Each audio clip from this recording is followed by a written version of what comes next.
I got so much motherfucking design on right now.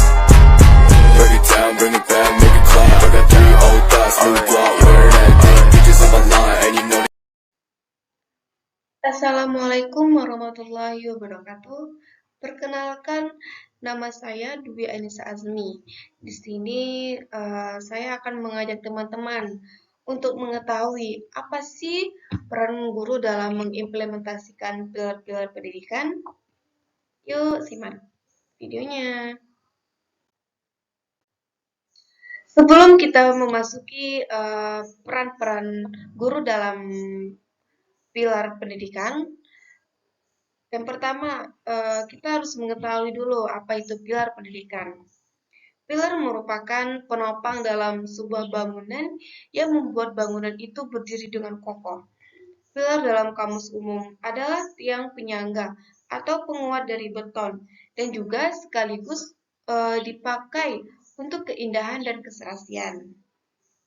Selanjutnya, jenis-jenis pilar pendidikan. Yang pertama, learning to know atau belajar mengetahui. Learning to know adalah upaya memahami instrumen-instrumen pengetahuan, baik sebagai alat maupun sebagai tujuan. Sebagai alat, pengetahuan tersebut diharapkan akan memberikan kemampuan setiap orang untuk memahami berbagai aspek lingkungan, agar mereka dapat hidup dengan harkat dan martabatnya, dalam rangka mengembangkan keterampilan kerja dan berkomunikasi dengan berbagai pihak yang diperlukan.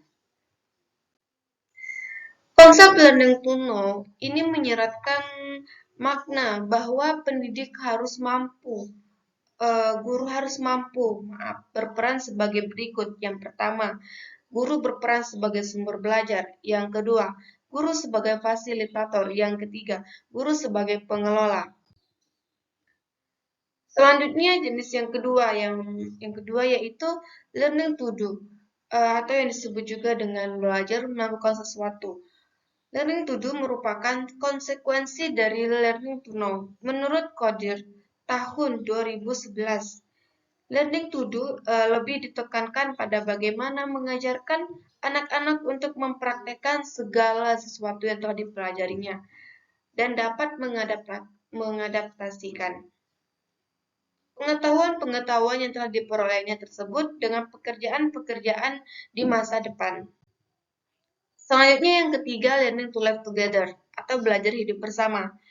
Learning to live together pada dasarnya adalah mengajarkan, melatih, dan membimbing peserta didik agar mereka dapat menciptakan hubungan melalui komunikasi yang baik, menjauhi prasangka-prasangka buruk terhadap orang lain, serta menjauhi dan menghindari terjadinya perselisihan dan konflik.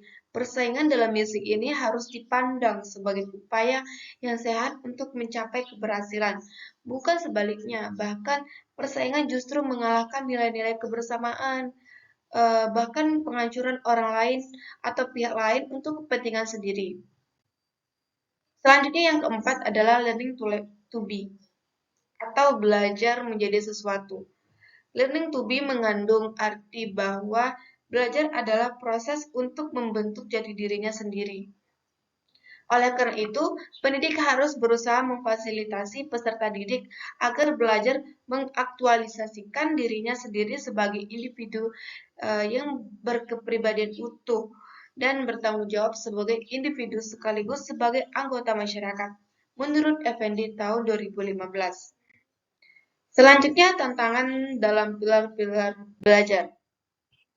Yang pertama, learning to know.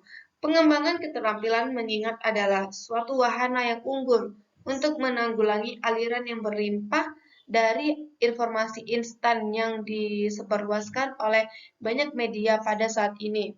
Sementara itu, berpikir terkait sesuatu yang dipelajari anak, mula-mula dari orang tuanya, kemudian dari para gurunya.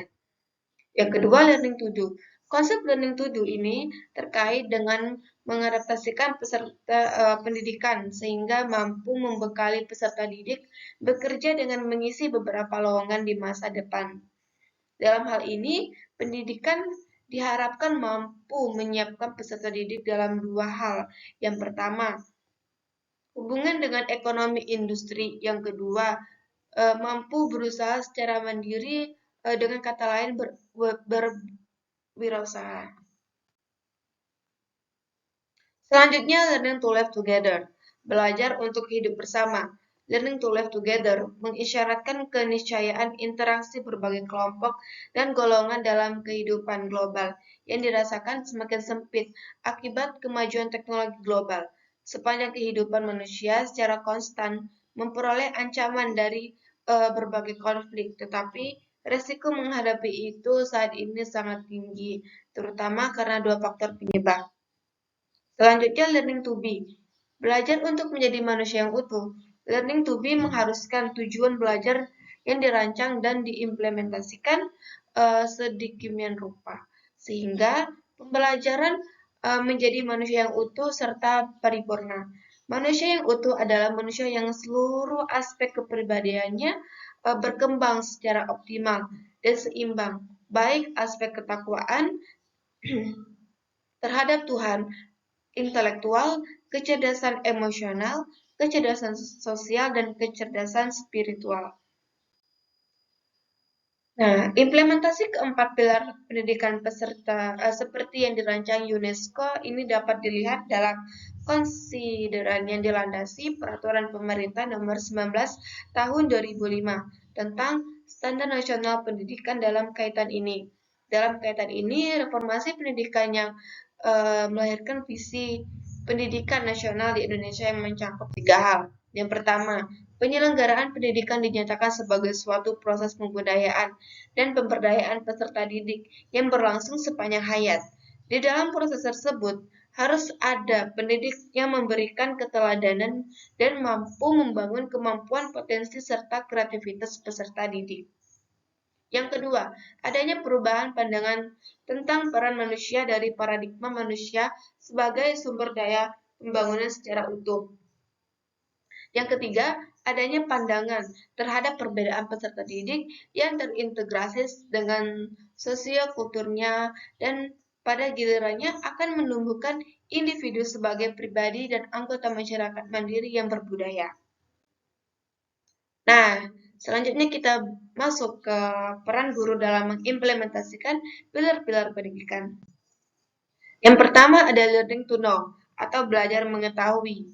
Dalam mengimplementasikan pilar pendidikan, learning to know atau belajar mengetahui, guru berperan yang krusial. Yang pertama, guru harus mendorong keinginan tahuan dan semangat belajar siswa. Yang kedua, guru bertanggung jawab untuk memberikan pengetahuan dasar kepada siswa. Yang ketiga, guru membantu siswa mengembangkan keterampilan berpikir kritis, analisis, dan kreatif.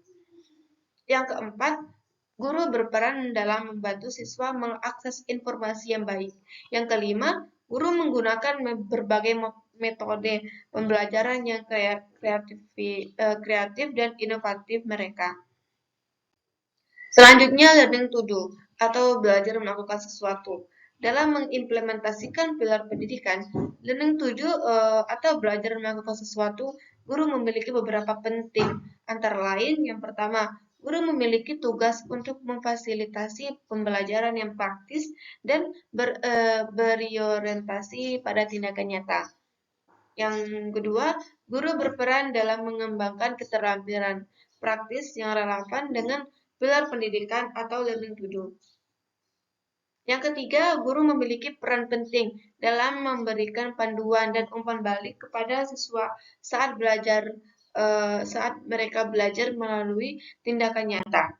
Yang ketiga, learning to be, belajar menjadi sesuatu. Yang pertama, perannya, guru berperan sebagai pembimbing karir yang membantu siswa dalam mengenal minat, bakat, dan potensi mereka. Yang kedua, guru berperan dalam mengembangkan kecerdasan emosional siswa. Yang ketiga, guru berperan dalam membantu siswa mengembangkan kemandirian dari tanggung jawab atas diri mereka sendiri. Yang keempat, learning to live together, belajar hidup bersama. Dalam mengimplementasikan pilar-pilar pendidikan learning to live together atau belajar hidup bersama, guru berperan sebagai yang pertama, guru berperan sebagai pembelajaran yang terus-menerus meningkatkan pengetahuan dan pemahaman tentang nilai-nilai hidup bersama. Yang kedua, guru berperan sebagai fasilitator dalam membangun dialog yang terbuka dan menghargai perbedaan. Nah, dari semua yang saya jelasin tadi dapat disimpulkan, pilar-pilar pendidikan dapat dijadikan untuk peningkatan mutu pendidikan suatu bangsa. Kemajuan suatu bangsa dilihat dari bagaimana mutu pendidikan suatu bangsa tersebut. Pilar-pilar pendidikan seperti learning to know, learning to do, learning to be, learning to live together memiliki hubungan yang terkait antara satu dengan yang lainnya.